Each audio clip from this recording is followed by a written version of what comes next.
প্রথমে আমরা এই পাঠে শিখব সাম আর এনি। এই দুটো শব্দই পরিমাণ বা কোয়ান্টিটি বোঝায়, কিন্তু সিচুয়েশন একদম আলাদা।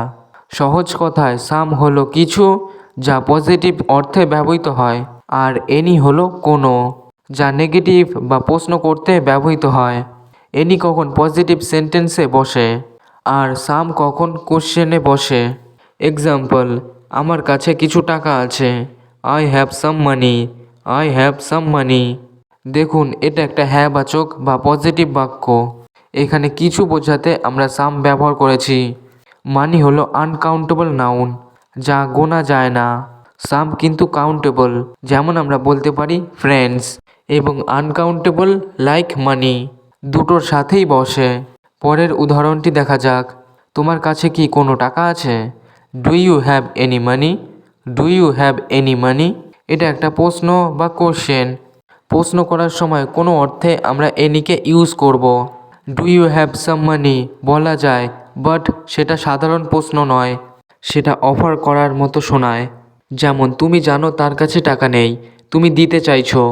এই অর্থে আমরা এখানে এনিকে ব্যবহার করতে পারি। আমার কাছে কোনো টাকা নেই। I don't have any money. I don't have any money. এটা একটা নাবাচক বা নেগেটিভ বাক্য, সেন্টেন্সে নয়। ডোন্টকে আমরা বলি ডু নট, থাকলেই কোনো অর্থে এনি বসবে। যেমন, I don't have some money. আপনি যদি বলেন I don't have some money, এটা একদম ভুল হবে। এখানে আপনাকে বলতে হবে I don't have any money. আরও কিছু উদাহরণ দেখা যাক। আমার কিছু বন্ধু আছে। I have some friends. I have some friends. সে কিছু বই কিনেছে। He bought some books. He bought some books. টেবিলে কি কোনো বই আছে? Are there any books on the table? Are there any books on the table? ফ্রিজে কোনো দুধ নেই। There isn't any milk in the fridge. There isn't any milk in the fridge. আমি কি তোমাকে কিছুটা চা দিতে পারি? এটা অফার বোঝাচ্ছে। তবে এর ইংরেজি হবে can I offer you some tea? Can I offer you some tea? তুমি যে কোনো বই নিতে পারো। You can take any book you like. You can take any book you like. তার কি কোনো ভাই বোন আছে? Does she have any siblings? Does she have any siblings? আমি কিছু খবর শুনেছি।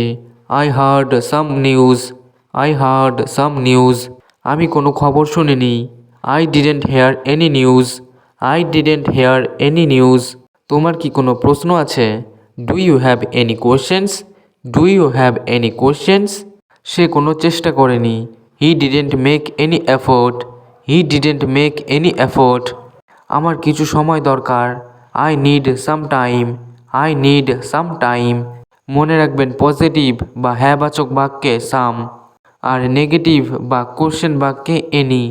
এবার আমরা দেখব নো আর নটের ব্যবহার। নো, অনেকেই ভাবে I don't have any money আর আই হ্যাভ নো মানি, দুটোই এক, মিনিং এক হলেও স্ট্রাকচার আলাদা। নো হলে এটা ভেরি স্ট্রং ডিটারমাইনার, এটা সেন্টেন্সকে ডাইরেক্ট নেগেটিভ বানিয়ে দেয়। আলাদা করে নট দরকার হয় না। স্পোকেন ইংলিশে নো ব্যবহার করলে তোমার কথা অনেক বেশি কনফিডেন্ট এবং ফ্লুয়েন্ট শোনায়। নট এনি হলো স্ট্যান্ডার্ড, কিন্তু নো হলো স্টাইলিশ। চলো দেখি নটকে রিপ্লেস করে নো ব্যবহার করবেন এবং নিজের ইংলিশকে নেক্সট লেভেলে নিয়ে যাবেন। যেমন, আমার কোনো ধারণা নেই। I have no idea. I have no idea. এখানে আই ডোন্ট হ্যাভ এনি আইডিয়াও বলা যেত, কিন্তু আই হ্যাভ নো আইডিয়া অনেক বেশি ডাইরেক্ট। রুলটা হলো নো এর পর এনি বসে না, নো এর পরে ডাইরেক্ট নাউন বসে, যেমন লাইক আইডিয়া বসে। এখানে কোনো চিনি নেই। There is no sugar here. There is no sugar here. There isn't any sugar বলার থেকে এটা শর্ট এবং পাওয়ারফুল। লক্ষ্য করো, ইজ কিন্তু পজিটিভ থাকছে, নো নিজেই সেন্টেন্সকে নেগেটিভ করে দিচ্ছে। পরের উদাহরণটি দেখা যাক। সে কোনো বন্ধু বানায়নি। He made no friends. He made no friends. এখানে আমরা বলতে পারতাম he didn't make any friends, এর বদলে হি মেড নো ফ্রেন্ডস।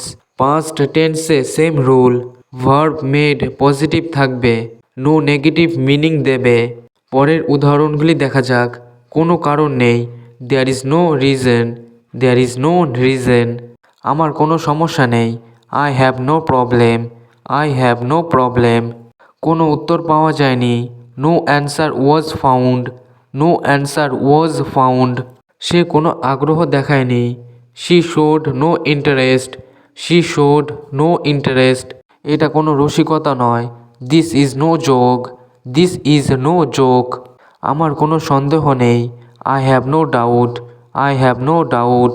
কোনো গাড়ি আসছিল না।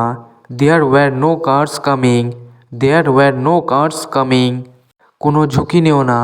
Take no risk, take no risk. এটা করার কোনো মানে হয় না। It makes no sense, it makes no sense. আমার কোনো প্রশ্ন নেই। I have no further questions, I have no further questions.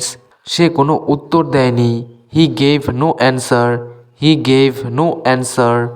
এখানে ধূমপান চলবে না। No smoking here, no smoking here. এবার আমরা দেখব মাচ ভার্সেস মেনি। মাচ আর মেনি দুটোর মানেই অনেক।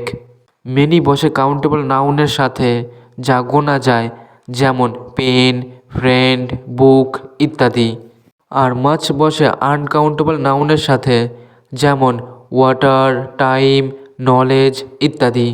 যেমন আমার অনেক বন্ধু আছে। I have many friends, I have many friends. দেখো বন্ধু বা ফ্রেন্ডস গোনা যায়। একটা বন্ধু, দুটো বন্ধু, তাই কাউন্টেবল নাউন। গোনা গেলেই মেনি বসবে। মাচ ফ্রেন্ড বললে সেটা মারাত্মক ভুল। আমার হাতে বেশি সময় নেই। I don't have much time, I don't have much time. সময় বা টাইম কি গোনা যায়? আমরা একটা সময়, দুটো সময় বলি না। আমরা বলি ঘন্টা বা মিনিট, এভাবে গুনি। টাইম কনসেপ্ট গুনি না, তাই টাইম হলো আনকাউন্টেবল। আর তার আগে মাছ বসলো, কারণ বাক্যটা নেগেটিভ। তোমার কতগুলো কলম দরকার? How many pens do you need, how many pens do you need. Pen গোনা যায়, এটা কাউন্টেবল নাউন। তাই কতগুলো প্রশ্ন করতে হাউ মেনি ব্যবহার করা হলো। হাউ মাচ পেন্স বলা যাবে না। তোমার কতটা চিনি লাগবে? How much sugar do you need, how much sugar do you need. এখানে অনেক লোক আছে। There are many people here, there are many people here. সে অনেক বই পড়েছে। She has read many books, she had read many books. সে বেশি কথা বলে না। He doesn't talk much, he doesn't talk much. ট্রাফিকে অনেক গাড়ি ছিল। There were many cars in the traffic, there were many cars in the traffic. আমি বেশি কফি খাই না। I don't drink much coffee, I don't drink much coffee. সে জীবনে অনেক ভুল করেছে। He made many mistakes in his life, he made many mistakes in his life. সেটার দাম কত? How much does it cost, how much does it cost. মিটিংয়ে বেশি লোক ছিল না। There were not many people at the meeting, there were not many people at the meeting. তোমার কত সাহস? How much courage do you have, how much courage do you have. আমি অনেকবার চেষ্টা করেছি। I have tried many times, I have tried many times. আমার বেশি খিদে নেই। I don't have much appetite, I don't have much appetite.